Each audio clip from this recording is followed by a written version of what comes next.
Hi everyone, I'm Miss Dassel and welcome to Faith and Link's private tutoring. Now today we're going to talk about a very important topic. How do tutors price, right?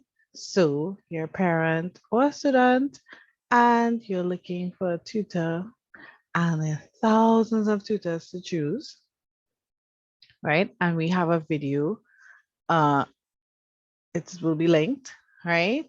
On how to choose a tutor, the 4 things you look for to choose a tutor. So now that you've decided, okay, these are the things I'm looking for, you've narrowed it down to the tutor. Now, the next thing we need to look at is the prices, right? Some tutors are transparent with their prices, some tutors are not. You'll have to either message them to get the prices. If it's not on their website or social media sites or anything, you may have to message them or call, right, to find out this information. But let's assume that all information is on their website or on their pages, and you don't know if it's a good deal for you because, as you know, this is a big investment, right? Because it's going to be over a couple of months, and you want to make sure that the student is learning and understanding and comprehending the concepts, right, that are being done in class and general topics. So you want to make sure this is a good investment, especially if you have to pay upfront. Now, here are some things you look for pricing. One, it depends on your budget, right? What are you looking for? Is the tutor aligned with what you are looking for your child specifically? Once you've spoken with the teacher to figure out, okay, they're weak in certain areas, they're going to need some extra help in these areas, right? You look at your budget. What can you afford on a monthly basis, right? Because most tutors are packaged monthly or for every 4 weeks, right? That usually constitutes as a month. So you look at your budget. Next, you look at if you want group classes or if you want individual or one-on-one classes. Now, with group classes, it's going to be considerably less, right? Because now it's a larger number of students, so you don't have to have as many, the price doesn't have to be as high, right? So you think of it, for example, a fitness instructor, right? They have 1 hour of time. Now you can charge an individual client $200 for that hour, right? For one person. Or you can charge 5 people $40 for an hour, right? So it's cheaper for the customer, but you get a volume, right? You get more clients. Or you could even charge 5 clients $200 for the hour, right? So therefore you have more clients and more income, right? So a tutor could be looking at it from that standpoint. Group classes, you can actually charge the customer a little less because of the volume. And that's another thing you have to be aware of. How many students are going to be in a class, right? So please be aware, sometimes the lower the cost, the higher number of students are going to be in a class. So therefore, if you want individual or one-on-one attention for your child, it's going to cost more because whereas someone can make, we'll use the example of the fitness instructor, you can charge 5 people $200 for the same 1 hour. This time you're only charging one person for that same hour. So technically, right, you could charge them that 200 for the hour, right? So usually tutors charge a higher rate per hour for individual or one-on-one sessions versus group sessions. It's going to be less for group, it's going to be much higher for individual, right? A minimum number of individual sessions could be 4 sessions a month or 8 sessions a month or even 16, 24. right? But it will depend on your budget. So it all ties in together.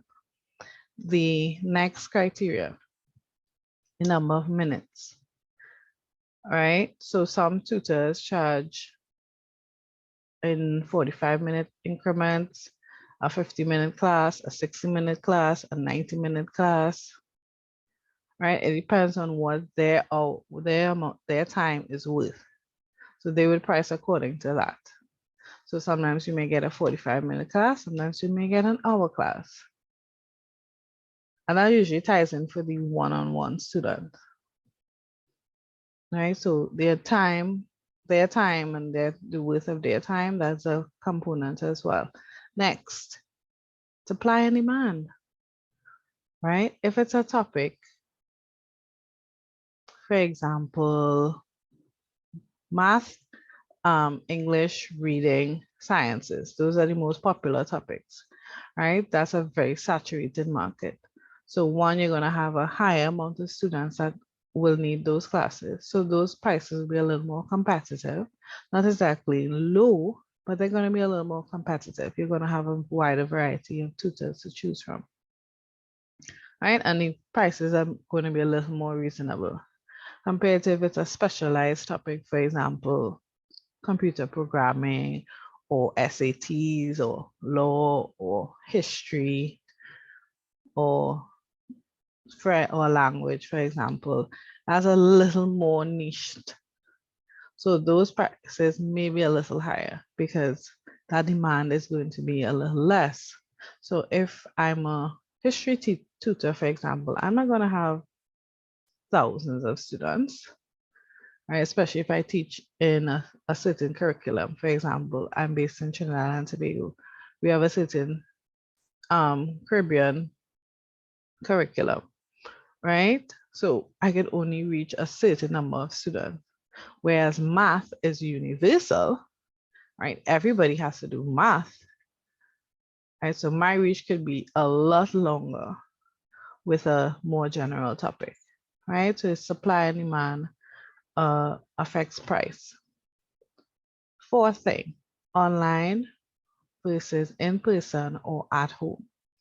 Now, if you want a tutor to come into your home, right, that cost is going to reflect travel expenses, preparation, and any other expenses. So that's going to be incorporated in the price. So that is going to be a very high price. Now, if you are going to the tutor's location, right, whether it's a building or the tutor's home, for example, it's going to be a little lower than at home, at your home, versus online, which is the cheapest option because everybody, well, hopefully most people do have access to reliable internet and a device, whether it's a phone, a tablet, a laptop, or computer. Right? So the cheapest option would be online, then in person. So either you come to, wait, no, in person, whereas you come to the tutor's place, so a building, house, wherever, right? A class. And then the highest option would be at your home, right? So the tutor would put in gas, the time to get there, traveling time, right? If they're using public transport, if they're using their own vehicle, these costs will be factored into the at-home costs, right? So the four things again that affect price: your budget, right? So it depends. Some teachers can negotiate with you, right? Especially if you're a retaining client, you're quicker to negotiate rates with you, but not all the time, right? It depends on the tutor and depends on the tutor organization, right? Please do not barter tutor prices, right? The prices are set for a reason because it is a business and we have overhead and expenses, right? There, even if it's a side hustle, it's still a business. So the point of the side hustle or any business is to make a profit. So those are the prices that will be reflected onto our customers, right? So be aware, if you want group versus individual or one-on-one, group is going to be cheaper than individual or one-on-one. The number of minutes, especially if you're doing one-on-one sessions, that is going to determine the cost. Supply and demand, if it's a specialized subject versus a general subject, right? You may have to pay more or less depending. And if it's online, in person, or at your home, right? Those could also affect prices. So I hope that was helpful. If you need any more information on tutoring, or if you like to join your child in our group in-person private tutoring, please check out the description. And thank you for joining. I'm Miss Dassel. Have a blessed day.